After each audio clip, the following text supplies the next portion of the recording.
Avez-vous déjà eu l'impression d'être coincé dans un cycle, à répéter sans cesse les mêmes erreurs?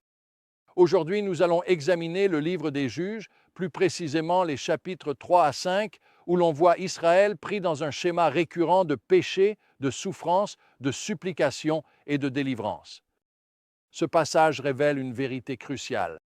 La fidélité de Dieu demeure même lorsque son peuple faiblit. Voici le message clé pour aujourd'hui. Dieu agit continuellement pour ranimer son peuple, utilisant des personnes inattendues pour accomplir la délivrance.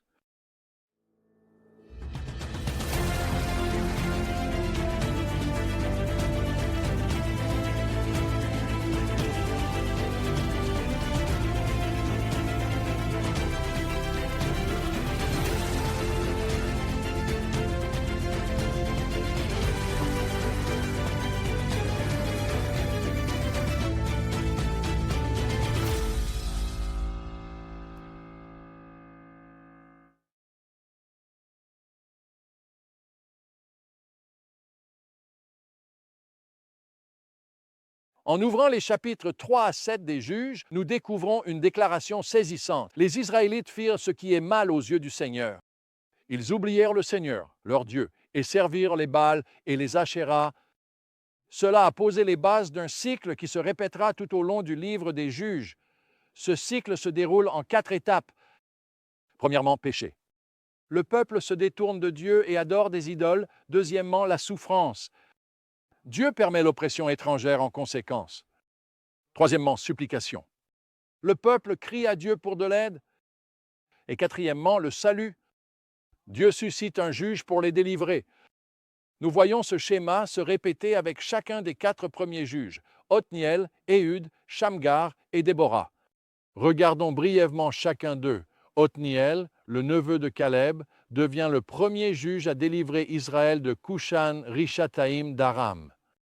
Le verset clé ici est Juge 3.10.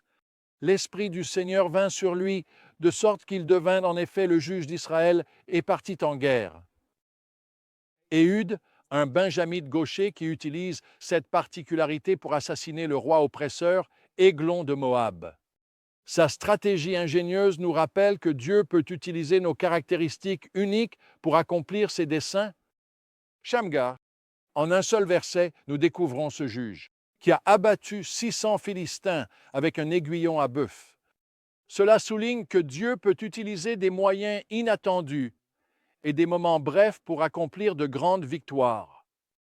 Déborah et Barak, une femme juge et prophétesse qui collabore avec le chef militaire Barak pour parvenir à vaincre Sisera et les Cananéens. Leur histoire culmine avec le puissant cantique de Déborah au chapitre 5. Ce passage nous enseigne plusieurs leçons essentielles. Premièrement, le danger d'oublier Dieu. Chaque cycle commence lorsque les Israélites oublient Dieu et se tournent vers les idoles. Il est d'une importance capitale de ne jamais oublier la fidélité de Dieu et ses œuvres puissantes. Deuxièmement, la grâce persistante de Dieu. Malgré les échecs répétés des Israélites, Dieu continue d'entendre leurs cris et d'apporter la délivrance. Son amour inébranlable et son engagement envers son alliance nous invitent à prier lui. Troisièmement, Dieu utilise des personnes inattendues. Un homme gaucher dans un monde de droitiers, une femme dans une société patriarcale, un fermier avec un aiguillon à bœuf. Dieu choisit des personnes improbables pour manifester sa puissance. Et quatrièmement, l'importance de l'obéissance et de la foi. Chaque juge fait preuve de courage et d'obéissance en répondant à l'appel de Dieu, même lorsque les chances semblent parfois impossibles. La puissance de se souvenir et de consigner la fidélité de Dieu. Le cantique de Déborah au chapitre 5 sert de témoignage poétique des actes puissants de Dieu, préservant la mémoire pour les générations futures. Ces périodes de réveil ne sont pas inhabituelles. Nous voyons ce même schéma se reproduire dans nombre des grands réveils chrétiens historiques. Pendant les temps de ténèbres, des hommes et des femmes courageux émergent, instruments de Dieu pour le renouveau. Dieu a suscité George Whitefield et John Wesley lors du premier grand réveil en Amérique et en Grande-Bretagne au XVIIIe siècle. Il a transformé l'avocat Charles Finney à un moment sombre de l'histoire américaine. Et Dieu s'est servi de lui pour déclencher le second grand réveil en Amérique. Il a utilisé 4 jeunes Irlandais pour lancer une réunion de prière dans un petit village, ce qui a suscité un réveil au début des années 1900. Il a utilisé John Goforth, missionnaire presbytérien, pour lancer un réveil dans le nord de la Chine. Rees Howell a été puissamment utilisé par Dieu pour voir un réveil en Afrique du Sud dans les années 1900. Qui que ce soit, où que ce soit, et à n'importe quel moment, lorsqu'un homme ou une femme élevait son cœur vers Dieu, il conduisait son peuple à s'aligner sur sa parole et à devenir des instruments de réveil parmi le peuple de Dieu. Tout comme les juges dans nos passages, ce n'étaient pas les leaders les plus évidents ni les plans les plus élaborés qui ont provoqué le réveil. C'est le retour humble d'une seule personne vers Dieu qui a ouvert les écluses de la présence de Dieu. Alors, qu'est-ce que cela signifie pour nous aujourd'hui?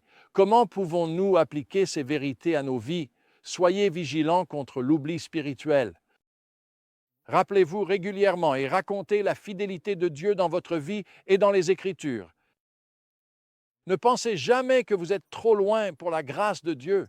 Comme les Israélites, vous pouvez toujours crier à Dieu pour être délivré. Soyez ouverts à ce que Dieu vous utilise malgré vos limites perçues.